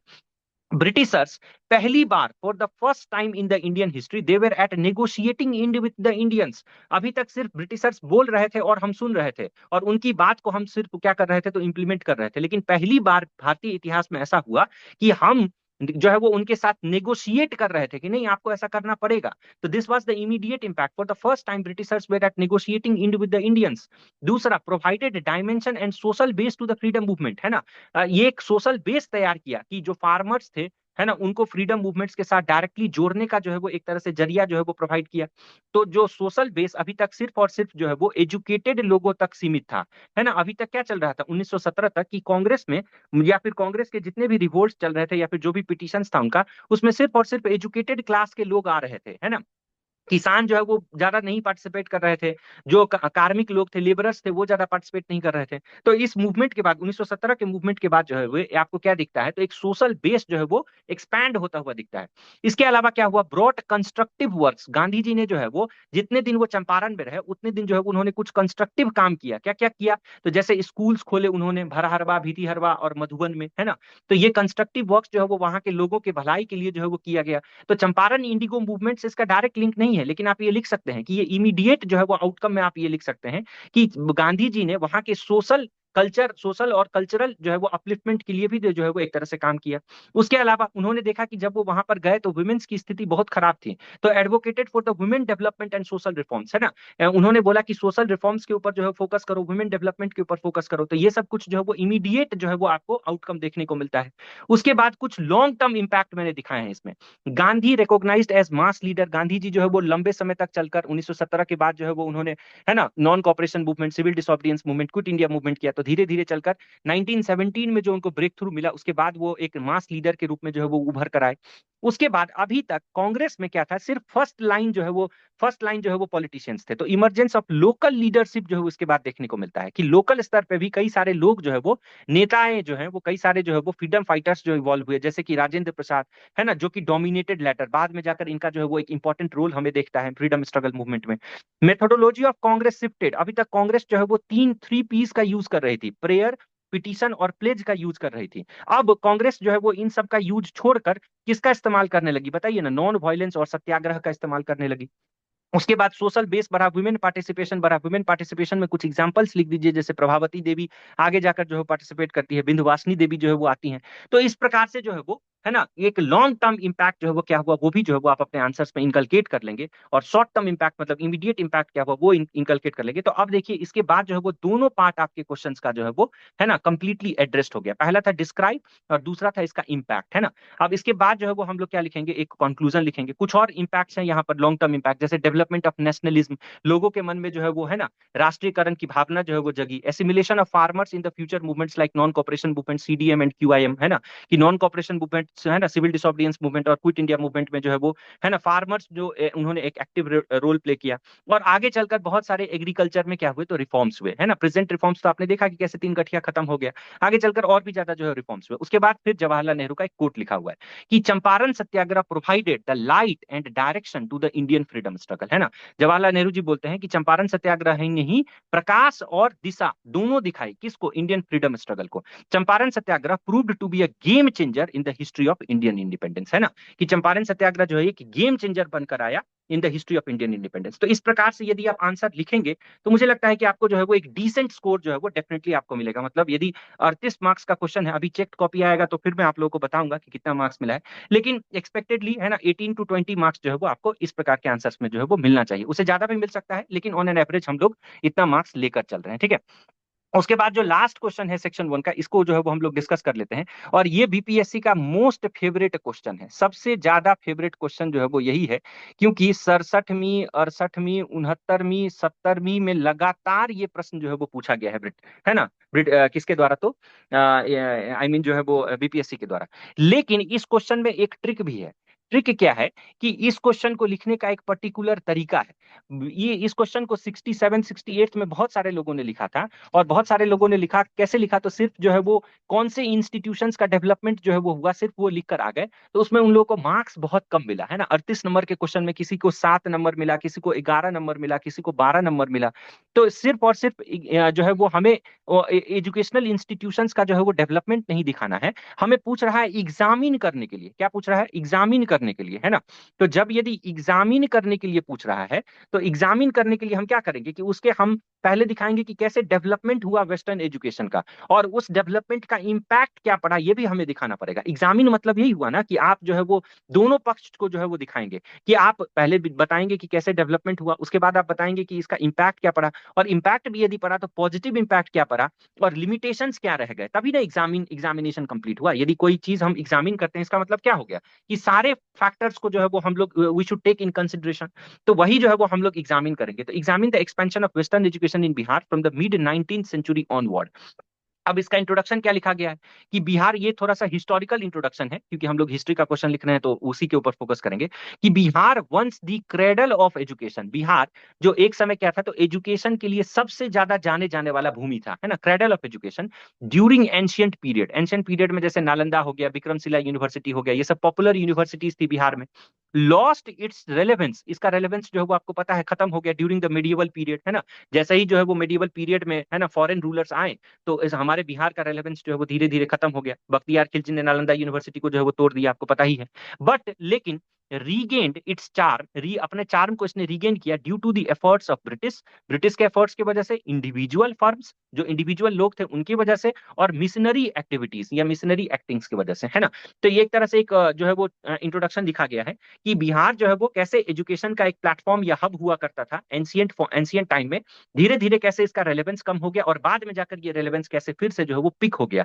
तो एक तरह से हमें जो है वो वेस्टर्न एजुकेशन के बारे में बताना है, तो हम लास्ट में इंट्रोडक्शन में ये कंक्लूड कर दिए कि वेस्टर्न एक्टिविटीज की वजह से जो है वो बिहार में एजुकेशन का डेवलपमेंट हुआ, जो कि सही भी बात है ना। तो यदि हम लोग एजुकेशन इन बिहार के बारे में लिखना चाहें तो दो पार्ट में हम लोग इसको डिफाइन कर सकते हैं कि एक प्राइमरी एजुकेशन का क्या मॉड्यूल था और सेकेंडरी एजुकेशन का क्या मॉड्यूल था। प्राइमरी एजुकेशन में जैसे पाठशाला और मकतब हुआ करते थे, पाठशाला for the Hindu culture and मकतब फॉर द, है ना, मुस्लिम्स कल्चर। सेकेंडरी एजुकेशन में चतुष्पति हुआ करता था और, है ना, मदरसा हुआ करते थे, है ना। तो इस प्रकार से जो है वो इंट्रोडक्टरी पार्ट जो है वो आपका कंप्लीट हो जाता है। तो उसके बाद हमें लिखना है development of western education in Bihar, है ना। तो इसमें हम लोगों ने क्या किया है, मैंने क्या किया है कि इसको फेज वाइज मैनर में लिखा है, मतलब first phase, second phase, third phase, ऐसे ऐसे करके। तो पहला फेज आपका स्टार्ट होता है 1813 से 1850 तक। देखिए, प्रश्न पूछ रहा है mid of the 19th century, तो ये फेज को हम लोग जो है वो स्किप भी कर सकते थे। ये फेज को क्या किया जा सकता था, स्किप भी किया जा सकता था, क्योंकि mid of the 19th century मतलब 1850 ऑनवर्ड्स जो है वो आपको लिखना है। लेकिन मैंने ये फिर भी लिख दिया क्योंकि थोड़ा सा भूमिका बनाने में ये काम आता है, क्योंकि लॉन्ग आंसर्स में जो है वो थोड़ा आपको पेज वाला भी कॉन्सेप्ट जो है वो आपको दिमाग में रखना है कि पेज भी जो है वो आपके पूरे फुलफिल्ड होने चाहिए, है ना। यदि आपके पास टाइम है तो, जिनके पास टाइम है, जिनके पास टाइम नहीं है वो उन्होंने डायरेक्ट जो है वो 1850 से स्टार्ट किया होगा, है ना। तो इसीलिए मैंने फर्स्ट पेज जो है वो थोड़ा सा लिख दिया 1813 से 1850 तक, कि चार्टर एक्ट 1813 में क्या हुआ था कि एजुकेशन फंड 1 लाख रुपया जो है दिया गया था, अभी जस्ट हम लोग पढ़े थे, है ना, 2 दिन पहले। But could not be utilize due to language of instruction issue, है ना, कि किस लैंग्वेज में पढ़ाया जाएगा बच्चों को, इन इंग्लिश होगा या है ना, हिंदी होगा या फिर लोकल लैंग्वेज होगा, ये इशू हो गया। तो ये फंड जो है वो यूज ही नहीं हो पाया 1813 का चार्टर एक्ट अधिनियम का जो फंड था। दूसरा, मैकॉलेस मिनट आता है 1835 में, जिसमें डाउनवार्ड फिल्ट्रेशन थ्योरी जो है वो दिया गया, है ना, ये की वर्ड है फिर आपका, जिसमें इस डाउनवार्ड फिल्ट्रेशन थ्योरी के तहत क्या कहा गया कि कुछ लोगों को पकड़कर आप क्या कीजिए, तो शिक्षित कीजिए, वो स्वतः अपने आप ही जो है वो समाज के दूसरे लोगों तक जो है वो शिक्षा का लाइट जो है वो, शिक्षा का प्रकाश जो है वो पहुंचा देंगे। इसको हम लोग डाउनवार्ड फिल्ट्रेशन थ्योरी बोलते हैं। तो इस मैकॉलेस मिनट के आधार पर जो है वो जिला स्कूल खोले गए, आरा में, बक्सर में, पटना में, अलग अलग जगहों पर जिला स्कूल खोले गए। तो ये फर्स्ट फेज जो है वो एक तरह से आपके बैकग्राउंड का जो है वो काम कर गया, है ना, और थोड़ा सा स्पेस भी मैंने जो है वो यूटिलाइज कर लिया। अब मेन जो डिमांड ऑफ द क्वेश्चन है वो यहाँ से स्टार्ट होता है, दैट इज सेकंड फेज, है ना, जो mid of the 19th century पूछा गया है, मतलब 1850 से लेकर 1900 ईस्वी तक, कि वुड्स डिस्पैच जो है वो आपका आता है 1854 में। इसको Magna carta of English education कहा जाता है ना, बिहार में और इंडिया में, कि वुड्स डिस्पैच में ही जो है वो क्लियर इंस्ट्रक्शंस दिए गए कि कैसे जो है वो शिक्षा को हमें प्रोपागेट करना है, कैसे शिक्षा को जो है वो लोगों तक पहुंचाना है बिहार में और पूरे भारत में। इसके वजह से क्या हुआ, वुड्स डिस्पैच की वजह से, कि एक जिला स्कूल हर एक डिस्ट्रिक्ट में खोलने का जो है वो बात किया गया, provision for opening of one जिला स्कूल इन एवरी डिस्ट्रिक्ट और one education department in every province. सभी प्रोविंस में एक एजुकेशन डिपार्टमेंट होना चाहिए और एक जिला स्कूल होना चाहिए। उसके बाद इसी के तहत जो है वो पटना कॉलेज का स्थापन किया जाता है 1863 ईस्वी में, और जिला स्कूल खोले गए जैसे हजारीबाग में, पाकुर में, पाकुर कहां पर है, तो संथाल परगना में, है ना, संथाल परगना में जो है पाकुर है, 1859 ईस्वी में जो है वो वहां पर एक जिला स्कूल खोला जाता है। तो जो mid of the 19th century जो हमारा क्वेश्चन पूछा है, वहां से वुड्स डिस्पैच से आप स्टार्ट कर सकते हैं, है ना, उसको दिखा सकते हैं कि कैसे ये मैग्ना कार्टा था और इसके कुछ स्पेसिफिक प्रोविजंस बता दिए। उसी फेज में कुछ और दूसरे इंस्टीट्यूशंस खोले गए, जैसे टीएनबी कॉलेज भागलपुर खोला गया 1863 में, एलएस कॉलेज, है ना, मुजफ्फरपुर खोला गया, बिहार स्कूल ऑफ इंजीनियरिंग खोला गया जो कि अब एनआईटी पटना है आज के डेट में, सेंट जोसेफ कॉलेज खोला गया गर्ल्स के लिए, specifically for the girl education, है ना, 1847 में, और इसका एक और ब्रांच खोला गया कब, 1867 ईस्वी में। तो देखिए, बहुत सारे लोग क्या करते हैं कि सिर्फ और सिर्फ ये वाला पार्ट लिख कर आते हैं। पूछा गया कि बताओ कि मिड 19th सेंचुरी से कैसे एजुकेशन का डेवलपमेंट हुआ, तो वो क्या करते हैं कि इंट्रोडक्शन लिखा और सिर्फ कॉलेजेस या इंस्टीट्यूशन का नाम लिखते गए। लेकिन आपको ये ध्यान रखना है कि आप इसको फेज वाइज मैनर में लिखें, और फेज वाइज मैनर में लिखने के साथ साथ ही आप इंपॉर्टेंट जो उस समय के जो मिनट्स थे, मैकॉलेज मिनट, या उस समय का चार्टर एक्ट में कुछ प्रोविजन था या कोई डिस्पैच था, उसके बारे में डेफिनेटली जो है वो आप चर्चा करें। सिर्फ और सिर्फ आप यही वाला पोर्शन लिख कर आएंगे तो आपको मार्क्स जो है वो नहीं मिलेगा। तो Joseph college for the girls 1847 में और 1867 में जो है वो खोला गया। फिर थर्ड फेज पे हम लोग आते हैं, क्योंकि पूछ रहा है क्वेश्चन क्या चीज, कि मिड 19th सेंचुरी ऑनवर्ड्स, है ना, मिड 19th सेंचुरी ऑनवर्ड्स, मतलब आपको वहां से लेकर 1947 तक दिखाना है। और बहुत सारे लोगों ने 1947 तक लाकर खत्म कर दिया, लेकिन जिन लोगों ने 1947 के बाद मतलब पोस्ट इंडिपेंडेंस भी कुछ लोगों ने यदि लिखा है तो उनको ऑब्वियसली एज मिलेगा। तो थर्ड फेज में 1900 से लेकर 1950 ईस्वी तक क्या हुआ, इसके बारे में हम लोग चर्चा करते हैं, कि यूनिवर्सिटी कमीशन आती है 1917 में, उसके बाद यूनिवर्सिटी जो है वो हर एक प्रोविंस में खोला जाता है। सैडलर आयोग जो है वो 1916 में आती है, और इसके उसके साथ ही पटना यूनिवर्सिटी जो है वो खोला जाता है। फिजिक्स और केमिस्ट्री का अलग डिपार्टमेंट स्टैब्लिश किया जाता है, कहां पर, तो पटना कॉलेज में 1919 में। पटना मेडिकल कॉलेज खोला जाता है मेडिसिन के लिए 1925 में। वेटनरी कॉलेज खोला जाता है पटना में। कुछ और इंस्टीट्यूशंस इसी फेज में खोले गए। तो एग्रीकल्चर यूनिवर्सिटी पूसा में खोला गया है ना, ठीक है, 1903 में। उसके बाद आईएसएम धनबाद खुला, पटना साइंस कॉलेज खोला गया, कॉलेज ऑफ आयुर्वेदा खोला गया, Patna medical college and hospital जिसको पीएमसीएच हम लोग बोलते हैं वो खोला गया। तो अब यहां तक देखिए कि हम लोग थर्ड फेज में आते आते, है ना, हम लोग क्या किए, तो इंडिपेंडेंस तक के जो कॉलेजेस थे, स्कूल्स थे, उन सबको जो है वो हम लोग कवर कर चुके हैं, है ना। तो इस प्रकार से यदि आप कवर कर लें, अब इसके बाद हम लोग देखेंगे कि पोस्ट इंडिपेंडेंस भी कुछ काम की हुआ है कि नहीं हुआ है, क्योंकि क्वेश्चन पूछ रहा है मिड 19th सेंचुरी ऑनवर्ड्स, और उसमें कोई सीलिंग नहीं लगाया है कि मिड 19th सेंचुरी ऑनवर्ड से यदि हमको स्टार्ट करना है, मतलब 1850 से यदि स्टार्ट करना है, तो कहां पर जाकर हम रुक जाएं? क्या 1947 पर ही रुक जाएं, या अभी प्रेजेंट डे तक जो है वो हम लोग उसको खींच कर लाएं? कोई सीलिंग तो है नहीं। तो इसीलिए पोस्ट इंडिपेंडेंस वाला भी पोर्शन जो है वो कुछ आप लिख सकते हैं, जैसे आईआईटी पटना जो है स्टैब्लिश किया गया बिहार में। यदि किसी को डेट याद होता या ईयर याद होता तो यहाँ पर लिख देते तो और अच्छा होता। निफ्ट पटना जो है स्टैब्लिश किया गया। एम्स दरभंगा का अभी जो है वो काम चल रहा है। आईआईएम बोध गया स्टैब्लिश किया गया। कुछ इंडिविजुअल वर्क्स भी किए गए। ये तो वेस्टर्न एजुकेशन जो सरकार प्रयास की वो सब हम लोग देखें, या फिर पोस्ट इंडिपेंडेंस में जो गवर्नमेंट प्रयास की वो देखें। कुछ इंडिविजुअल वर्क्स भी आप लिख सकते हैं कि व्यक्तिगत स्तर पर जो है वो किसने क्या प्रयास किया। तो जैसे राजा राम मोहन रॉय सेमिनरी जो है वो स्टार्ट किया गया ब्रह्म समाज, है ना, पटना में। बिहार साइंटिफिक सोसाइटी जो है स्टार्ट किया गया सर सैयद अहमद के द्वारा, है ना। फिर उसके बाद ये सारा हो गया आपका। अब ये क्वेश्चन देखिए, अब क्वेश्चन के ऊपर यदि आप चलेंगे तो क्वेश्चन क्या पूछ रहा था आपका? डिस्क्राइब, है ना। क्या पूछ रहा था आपका क्वेश्चन? क्वेश्चन पूछ रहा था आपका एग्जामिन, सॉरी, क्या पूछ रहा था? एग्जामिन। तो हम लोग वेस्टर्न एजुकेशन का expansion from the mid 19th century, मतलब जो फर्स्ट पार्ट है वो क्लियर कर चुके हैं कि 1813 से लेकर, है ना, उन अभी तक प्रेजेंट डे तक जो है वो क्या कैसे कैसे एक्सपेंशन हुआ वो हम लोग कंप्लीट कर चुके हैं। अब इसको हम लोग क्या करेंगे? एग्जामिन करेंगे। एग्जामिन करना मतलब कि देखेंगे कि इससे क्या बेनिफिट हुआ और क्या लिमिटेशंस अभी भी इसमें बने हुए हैं। तो इसका एग्जामिनेशन के लिए इम्पैक्ट जो है वो हमें देखना पड़ेगा। तो इम्पैक्ट कैसे हुआ? जैसे पूसा एग्रीकल्चरल यूनिवर्सिटी खुला, तो गेटवे फॉर द, है ना, opened the gateway for agriculture research and development, है ना, कि जैसे ही एग्रीकल्चर रिसर्च डेवलपमेंट होगा तो ऑब्वियस बात है कि उस क्षेत्र में जो है वो एग्रीकल्चर का विकास होगा। इंफ्रास्ट्रक्चर जो है वो डेवलपमेंट होगा, रेलवेज जो है वो बढ़ेंगे, रोडवेज जो है वो बढ़ेंगे। क्यों? क्योंकि जो है वो जैसे ही एग्रीकल्चर का विकास होगा या जैसे ही इंस्टीट्यूशंस का विकास होगा तो उस क्षेत्र में जो है वो हमें गुड्स चाहिए होंगे, सर्विसेज प्रोवाइड करना होगा। तो रेलवेज रोडवेज का जो है वो इससे विकास होगा। उसके बाद आप देख रहे थे कि ऊपर जो है वो कुछ मेडिकल कॉलेजेस एंड हॉस्पिटल्स खुले, वेटनरी कॉलेज खुला जानवरों के लिए। तो इससे हेल्थ और फिजिकल बेनिफिट जो है वो residents of that particular area, उस क्षेत्र में रहने वाले लोगों को इसका जो है वो क्या मिला? तो बेनिफिट मिला। इसके साथ ही साइंटिफिक टेम्पर जो है वो लोगों में डेवलप हुआ। अभी तक लोग जो है वो सिर्फ और सिर्फ रूढ़िवादी विचारधाराओं में विश्वास कर रहे थे, कुछ पढ़े लिखे लोगों को छोड़कर, है ना। लेकिन साइंटिफिक टेम्पर का जो है वो विकास होता है लोगों में, और ग्रोथ ऑफ नेशनलिज्म होता है। अब देखिए, यदि कोई भी व्यक्ति शिक्षित हो जाता है तो उसको ये पता लगने लगता है कि मेरी क्या राइट्स हैं, और राइट्स यदि उसको नहीं मिलता है तो वो क्या करने लगता है? विद्रोह करना स्टार्ट कर देता है। और यही विद्रोह जो है वो नेशनलिज्म का फर्वर जो है वो डेवलप करता है ना। तो इस प्रकार से ये जो इम्पैक्ट हुआ, कुछ ये इम्पैक्ट आप लिख सकते थे। और भी कुछ इम्पैक्ट, अच्छे अच्छे इम्पैक्ट लिखा जा सकता था, इसमें बहुत लिमिटेड इम्पैक्ट लिखा हुआ है। कुछ और अच्छे इम्पैक्ट लिखा जा सकता था, लेकिन due to the paucity of time, है ना, क्योंकि सब कुछ जो है वो लिखना है। क्रिटिसिज्म कुछ, अब ऐसा तो नहीं है एग्जामिन करने बोला है तो सिर्फ हम पॉजिटिव पार्ट पॉइंट्स जो है वो रिफ्लेक्ट करेंगे, कुछ निगेटिव पॉइंट्स भी रिफ्लेक्ट करेंगे। तो निगेटिव पॉइंट्स में क्या सब होगा कि लिमिटेड टू अर्बन एलिट्स, अभी भी जो विकास हुआ है इस एक्सपेंशन का, है ना, मिड 19th सेंचुरी ऑनवर्ड्स, वो मोस्ट ऑफ द लोगों तक नहीं पहुंच पाया। क्यों? क्योंकि ये सिर्फ और सिर्फ अर्बन एरिया में रहने वाले इलीट क्लास सोसाइटी के जो लोग हैं उन्हीं तक पहुंच पाया है। उसके बाद focused on upper sections of the society, मतलब कास्ट डोमिनेंस जो है वो दिखता है कि जहां पर, है ना, अगड़ी जाति के लोगों तक जो है वो उसका विकास जो है बहुत ज्यादा हुआ है। नो और लिमिटेड वुमेन एजुकेशन, स्टार्टिंग में तो वुमेन एजुकेशन बहुत कम था। अब ये पॉइंट सबसे इंपॉर्टेंट है, और ये कीवर्ड है एक तरह से कि एजुकेशन फॉर पर्सनल गेन्स, मतलब ब्रिटिशर्स ने एजुकेशन वो लेकर आए, लेकिन उनका ये मकसद नहीं था कि यहाँ के समाज के लोगों तक जो है वो शिक्षा को फैलाना है। उनका मेन मकसद ये था कि हमें इनके ऊपर शासन करना है, तो हम ऐसे लोगों को वहां पर बनाएं कि make such Indians who were Indians by blood and race, जो खून और देखने से तो इंडियंस दिखें but Europeans by the taste and apprehension, कि इस प्रकार की हम शिक्षा दें, इस प्रकार की शिक्षा पद्धति को हम विकास करें कि देखने में ये लोग कैसे हो तो इंडियंस हो, लेकिन हाँ, है ना, उनका विचारधारा जो हो वो कैसा हो तो यूरोपियंस हो। तो इस प्रकार से जो है वो आप लोग इम्पैक्ट लिख सकते हैं और क्रिटिसिज्म लिख सकते हैं। फाइनली एक कंक्लूजन लिखा हुआ है कि दस the light propagated by the British, है ना, जो लाइट एक तरह से एंशियंट टाइम में चल रहा था और मिडिवल टाइम में बुझ गया था, उस लाइट को फिर से प्रोपागेट करने का काम किसने किया? इसको लिंक कर दिए कहां से? इंट्रोडक्शन से, याद कीजिए। The light propagated by the British in western education has been holistically reaped by modern day government, है ना।